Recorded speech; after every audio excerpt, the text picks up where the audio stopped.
마태복음 22장 41절에서 46절까지 먼저 읽겠습니다. 바리새인들이 모였을 때에 예수께서 그들에게 물으시되 너희는 그리스도에 대하여 어떻게 생각하느냐? 누구의 자손이냐? 대답하되 다윗의 자손이니이다.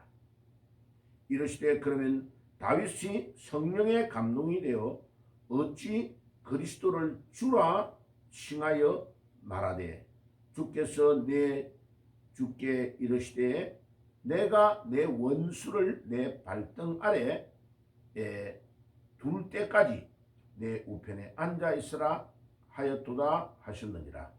다윗이 그리스도를 주라 칭하였은즉 어찌 그의 자손이 되겠느냐 하시니 한마디도 능히 대답하는 자가 없고 그날부터 감히 그에게 묻는 자도 없더라. 자, 우리 예수님께서 이제 앞에 중요한 많은 논쟁들을 하셨어요. 그 앞에 가보면요. 자, 어저께 말씀을 약간 나눠드릴게요. 보세요.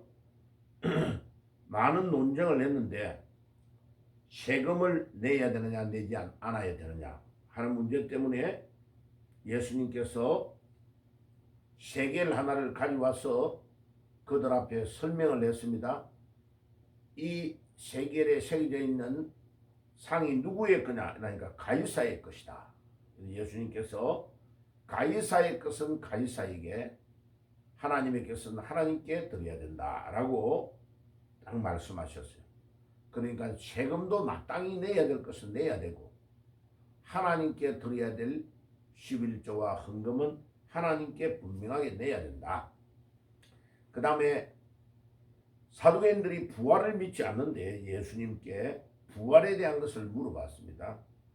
그때에 부활이 분명히 있는 것을 말씀하시고 사두개인들이 어리석게 질문하였던 것. 7 형제가 있는데 첫 번째 결혼한 큰 아들의 부인이 살아있고 큰 아들이 먼저 죽었는데 둘째 아들과 또 그 여자가 결혼하고 둘째 아들이 또 먼저 죽어서 셋째, 넷째, 마지막 7번째 아들과 그 여자가 결혼하고 결국은 죽었다. 그러면 부활할 때에 누구의 부인이 되느냐라고 물었을 때 예수님께서 어리석도다. 부활한 이후의 삶은 부활은 분명히 있는데 부활 후에 영체를 가진 삶은 시집가고 장가가는 그런 지금 우리가 살아가고 있는 현 시대의 삶과는 다르다는 것을 가르쳐 주시고 맨 마지막에 오늘 읽었던 마태복음 22장 41절에서 46절에 그리스도가 누구냐라고 물었습니다. 지금 예수님이 2000년 전에 오셔가지고 예루살렘에서 또 이스라엘 전역을 다니면서 복음을 전하실 때에 수많은 사람이 와서 천국 복음을 듣고 그 다음에 가르침을 받고 힐링을 받아서 낫게 되는 일이 일어나는데 그들은 예수님을 위대한 선지자 중에 한 명이라고 생각했습니다. 그런데 예수님은 이제 죽음을 앞두고 예수님이 그리스도이심을 가르쳐 주기 위하여 너희들이 기다리는 그리스도 메시아는 과연 어떤 분이냐, 누구의 후손이냐라고 물었습니다. 그때 그들은 구약 성경을 아니까 다윗의 후손입니다라고 적설해서 대답했습니다. 시편 110편 1절에 당연히 다윗이 고백엔 고백이 있죠. 그런데 1000년 전에 예수님보다도 1000년 전에 먼저 태어났던 그 다윗이 자기의 육신의 후손으로 오는 그리스도를 어떻게 자기의 주라고 이야기했나, 주인이라고 이야기했나, 그거를 설명을 하시면서 이제 말씀을 하시는 겁니다. 그런데 성경에서 가장 요약이 잘 돼 있는 신앙의 고백이 마태복음 16장 16절입니다. 그래서 마태복음 16장은 바로 13절에 보면 예수께서 가이사라 빌립보에 갔을 때에 제자들에게 물었습니다. 사람들이 인자를 누구라고 말하느냐? 라고 할 때에 더러는 세례 요한, 더러는 엘리야, 더러는 예레미야 선지자 중에 한 명입니다 라고 말한다고 여론조사를 말해준 겁니다. 그러니까 예수님을 위대한 선지자 중에 한 명으로 말했다는 겁니다. 그러니까 예수님께서 따라다니는 제자들에게 그럼 너희들은 나를 누구라고 생각하느냐라고 물었습니다. 그때 제일 성질 급한 베드로가 이렇게 말했습니다. 주는 그리스도시요. 마태복음 16장 16절. 주는 그리스도시요 살아계신 하나님의 아들이십니다. 그러니까 예수님이 어떤 분인가를 신앙의 고백으로 요약을 가장 잘하는 구들이 마태복음 16장 16절입니다. 그래서 이 마태복음 16장 16절을 학문적으로 입증하는 과목이 신학교에 가면 대학원 과정에서 기독론이라는 분야를 배우게 됩니다. 조직신학 안에서 가장 중요한 기독론, 바로 예수님이 주님이 되시고 예수님이 그리스도가 되시고 예수님이 하나님의 아들이심을 입증하고 증명하는 과목이 기독론이라는 과목이에요. 그러니까 베드로가 고백했지만 이 고백이 예수님이 주다, 예수님이 우리 삶의 주인이라는 겁니다. 여러분, 우리가 신앙생활을 할 때 그냥 유대인들이 깨닫고 있는 여러 유명한 선지자 중에 한 명 정도라고 예수님을 생각하면 그 사람은 올바르게 예수를 믿는 사람이 아닙니다. 예수님은 우리의 주인이십니다. 예수님은 우리 삶의 모든 것들을 책임지시고 예수님은 우리 삶의 모든 것들을 입증하시는 주님이십니다. 주님. 예수는 그리스도이시고 예수님은 주인이라 이 말은 그러니까 로마서 10장 9절에서 10절에 예수를 믿을 때에 고백하는 신앙의 핵심입니다. 그러니까 예수를 믿는다는 것은 뭐냐면 예수님이 나의 삶의 주인이 되십니다라는 것을 고백하는 겁니다. 그래서 그거를 히브리어로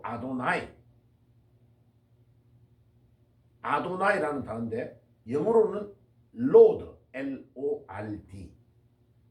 그러니까 여러분, 예수를 영접한다는 말은 이제까지의 나의 삶은 내가 주인이었는데 내 주인의 자리를 내가 내려놓고 예수님을 나의 주인으로 모시는 겁니다. 그러면 내가 어떤 중요한 일을 할 때 내 마음대로 계획하고 내 마음대로 살아가는 게 아니고 예수님을 나의 주인으로 믿는다는 자체가 내 삶의 모든 것들을 고백한다는 거죠. 예수님이 나의 주인이라는 것을 인정하고 고백하는 삶. 그러면 나는 예수님을 섬기는 종으로 사는 거죠. 그러니까 예수님이 내 삶의 주인이 되면 예수님이 나의 삶의 모든 것들을 인도하시고 이끄시고 나의 모든 것들을 책임지시는 분이 되는 거죠. 그렇기 때문에 마태복음 6장 33절에 너희는 먼저 그의 나라와 그를 구하라. 그리하면 이 모든 것들을 내가 너희에게 더하시리라.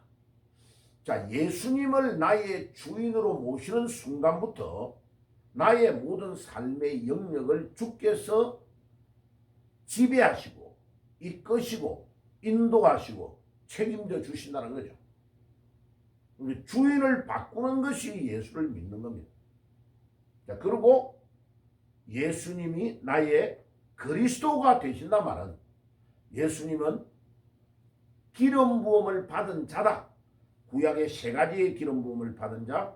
첫째는 제사장, 두 번째는 왕, 세 번째는 선지자. 그리고 예수님이 나의 제사장이 된다는 말은 히브리서 4장 14절에서 15절에 그는 죄가 없으신데 우리의 죄를 위해서 십자가 위에 피 흘려 돌아가셔서 내 죄를 대신해서 사해 주신 대제사장이다. 이 말이죠. 그리고 왜 예수님이 나의 왕이다라고 고백하느냐? 나의 죄 문제를 위해서 십자가에서 피 흘려 돌아가실 뿐만 아니라 죽음의 문제를 해결하시기 위하여 3일 만에 부활하신 왕이시다. 이 말이죠. 그리고 내 죄를 계속 짓도록 만드는 이 마귀 사탄을 완전히 무찌르신 왕이시다 이 말이죠. 그 다음에 마지막으로 나의 선지자다 이 말은 내가 어디를 가야 되는지 모르는데 나의 길을 안내하고 방향을 인도해 주는 선지자, 그분이 바로 예수님이시라는 거죠. 그리고 예수님은 나의 그리스도다 이 말은 나의 죽음의 문제, 내 죄의 문제, 사탄의 문제, 모든 문제, 나의 방황하고 갈등하며 어디를 가야 되는지를 알지 못하는 내 인생의 길을 인도하는 왕이시다.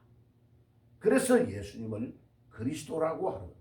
그리고 예수가 그리스도다 이 말은 예수가 내 인생의 모든 문제를 책임지신다, 나의 인생의 모든 문제의 해결자라는 말을 예수가 그리스도라고 말씀하시는 거죠.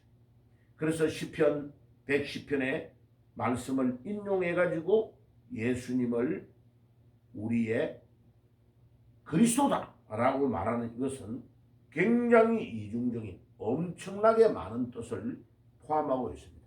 그래서 다윗도 1000년 전에 태어난 다윗이 그의 후손인 1000년 후에 오신 메시아를 자기의 주다, 자기의 그리스도다, 메시아다라고 신앙으로 성령으로 고백을 한 거죠. 이 성령으로 고백하는 자만이 진정으로 예수를 믿는 겁니다. 그러면 아브라함도 예수님을 주라고 고백해야 되고, 이삭도 야곱도 예수님을 주라 고백해야 되고, 다윗도 예수님을 주라 고백해야 되고, 그리고 구약에 태어난 모든 인물들도, 예수님보다 먼저 태어난 인물들도 성령의 감동을 받으면 메시아라고 고백할 수밖에 없는 거죠.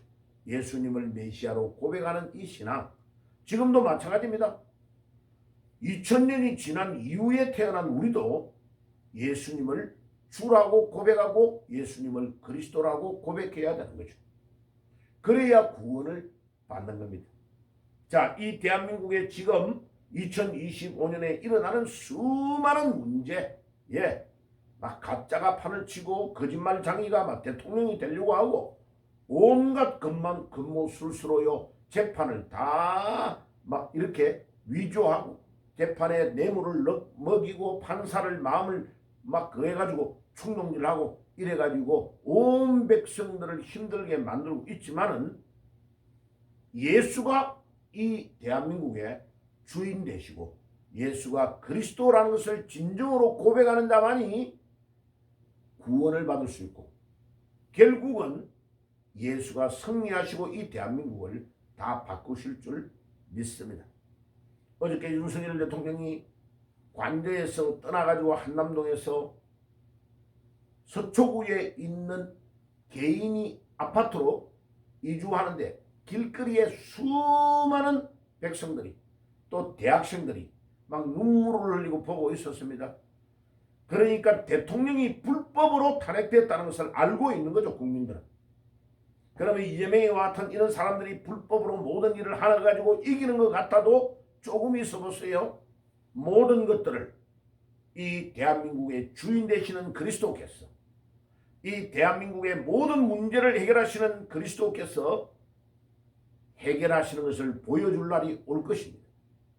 그러면 그 백성들이 길거리에서 울었던 그 눈물을 주께서 닦아주시고 이 대한민국을 완전히 해결하시는 것을 보게 될 것입니다. 순간적으로 악한 무리들이 이기는 것 같고 돈 많고 권세 있는 자들이 뭔가를 하는 것 같지만은 예수님이 이 역사의 심판자가 되시고 주관자가 되시기 때문에 지금도 2000년이 지난 이 대한민국 2025년에 대한민국의 주인이 되시고 주가 되시고 그리스도 되심을 입증하는 사건이 일어날 것입니다. 그래서 그것을 보면 그때 우리는 알게 되는 거죠. 주님 오늘도 이 대한민국에 주님이 주인 되시고 그리스도 되심을 보여주시며 하나님의 아들 되시는 것을 입증하는 사건이 일어날 수 있도록 주께서 역사하시고, 저들이 아무리 계획을 짤지라도 6월 3일날 있는 대통령 선거에 주님이 깊이 개입하셔서 저들이 절대로 부정선거를 일으키지 못하게 하시고, 주께서 이 대한민국을 다스리시고 주인 되시고 왕 되시고 제사장 되시고 선지자 되심을 보여주는 예수가 그리스도이심을 입증하는 사건이 일어날 수 있도록 인도해 주옵소서. 기도하며 나아가는 아침이 되시기를 주의 이름으로 축복합니다. 아멘. 기도하신 하나님 아버지 감사합니다. 오늘도 예수님이 그리스도이심을 믿습니다. 다윗이 또 베드로가 고백한 것처럼 예수가 우리의 주인 되시고 예수가 그리스도 되심을 믿고 오늘도 기도하며 승리하는 하루가 되게 주옵소서. 예수님의 이름으로 기도드립니다. 아멘.